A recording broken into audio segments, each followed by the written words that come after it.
கர்நாடகாவில் மே 5ஆம் தேதி சட்டப்பேரவைத் தேர்தல் நடைபெறவுள்ள நிலையில் அங்கு கட்சிகளின் தேர்தல் பிரச்சாரம் சூடுபிடித்துள்ளது. பாரதிய ஜனதாவை தொடர்ந்து கிலோ அரிசி ₹1 வழங்கப்படும் என்று காங்கிரஸ் கட்சியும் தேர்தல் அறிக்கையில் தெரிவித்துள்ளது. இது தொடர்பான மேல் விவரங்களை செய்தியாளர் தனபாலிடம் கேட்போம். தனபால், இப்ப கர்நாடகாவில் தேர்தல் நெருங்கிவிட்ட நிலையில் தற்போது அங்கு பிரச்சாரம் எப்படி இருக்கு? குறைந்த விலை அரிசி தொடர்பாக காங்கிரஸ் மற்றும் பாரதிய ஜனதா தேர்தல் அறிக்கையில் வேறு என்ன கூறப்பட்டிருக்கு? இதை பற்றின விவரங்களை தெளிவாக சொல்லுங்க. கர்நாடக சட்டப்பேரவை தேர்தலுக்காக அங்கே இருக்கக்கூடிய அரசியல் கட்சி தலைவர்கள் தற்போது தீவிர தேர்தல் பிரச்சாரத்தை தொடங்கியிருக்கிறாங்க. அங்கே பாரதிய ஜனதா கட்சியை பொறுத்தளவுக்கு ராஜ்நாத் சிங், சுஷ்மா சுவராஜ், தேசிய தலைவராக இருக்கக்கூடிய மற்றொரு தலைவராக இருக்கக்கூடிய மூத்த தலைவர் அத்வானி ஆகியோர் ஏற்கனவே தீவிர தேர்தல் பிரச்சாரத்தை தொடங்கியிருக்கிறாங்க. அவர்கள் பல்வேறு மாவட்டங்களுக்கு சென்று பிரச்சாரத்தில் ஈடுபட்டு வராங்க. காங்கிரஸ் கட்சியை பொறுத்தளவுக்கு அந்த கட்சியின் தேசிய தலைவராக இருக்கக்கூடிய ராகுல் காந்தி ஏற்கனவே பிரச்சாரத்தை தொடங்கியிருக்கிறாங்க. அதே போல் வருகிற காங்கிரஸ் கட்சியோட தலைவராக இருக்கக்கூடிய சோனியா காந்தி வருகிற 25ஆம் தேதி சிக்கமங்களூர், மங்களூர், குல்பர்கா, பெல்காம், மைசூர், பெங்களூர் உள்ளிட்ட நகரங்களில் பிரச்சாரத்தை தொடர்ந்து ஈடுபட போகிறாங்க. அதே போல் பிரதமர் மன்மோகன் சிங்கும் வருகிற 29ஆம் தேதி ஹூப்ளி, தார்வாட் போன்ற மாவட்டங்கள்லையும் அதைத் தொடர்ந்து பெங்களூருக்கும் சென்று அங்கு தேர்தல் பிரச்சாரத்தில் ஈடுபட போகிறாங்க.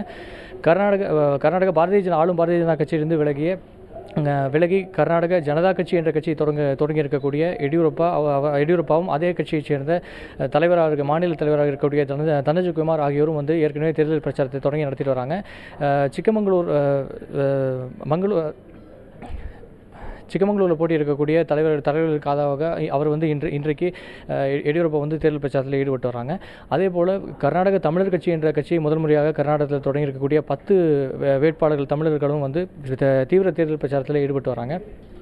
அதிமுக கட்சியைச் சேர்ந்த 5 வேட்பாளர்களும் தமிழர்களும் தேர்தல் பிரச்சாரத்தில் ஈடுபட்டு வராங்க.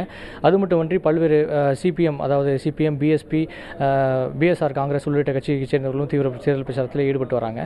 இந்த சூழ்நிலையில் இன்றைக்கி காங்கிரஸ் கட்சி சார்பில் கர்நாடக சட்டப்பேரவை தேர்தலுக்காக பல்வேறு தேர்தல் வாக்குறுதியை அறிவிச்சிருக்கிறாங்க. அதில் முக்கியமாக குறிப்பிட்டு பார்க்கணுன்னா ₹1 30 கிலோ அரிசியை வழங்க போவதாக தேர்தலில் நாங்கள் ஆட்சியை பிடித்தா ₹1 30 கிலோ அரிசியை வழங்க போவதாக அறிவிச்சிருக்கிறாங்க. அதே போல் மாணவர்களுக்கு பியூசி படிக்கக்கூடிய மாணவர்களுக்கு இலவச மடிக்கணினியை வழங்க போவதாக அவங்க அறிவிச்சிருக்கிறாங்க. அது மட்டுமன்றி விவசாயிகளுக்கு, கர்நாடகத்தில் இருக்கக்கூடிய விவசாயிகளுக்கு இலவச மோட்டார் பம்பு, அதே போல் வட்டியில்லா கடன் போன்றவற்றையும் அறிவிச்சிருக்கிறாங்க. இதற்கு முன்பு பார்த்தோன்னா கடந்த 19ஆம் தேதி பாரதிய ஜனதா கட்சி தன்னோட தேர்தல் அறிக்கையை வெளியிட்டிருந்தாங்க. அந்த தேர்தல் அறிக்கையில் விவசாயிகளுக்கு இலவச சோலார் மோட்டார் பம்பு வழங்கப்படும் என்று அறிவிக்கப்பட்டிருந்தது. அது மட்டுமன்றி ₹1 25 கிலோ அரிசி வழங்கப்படும்.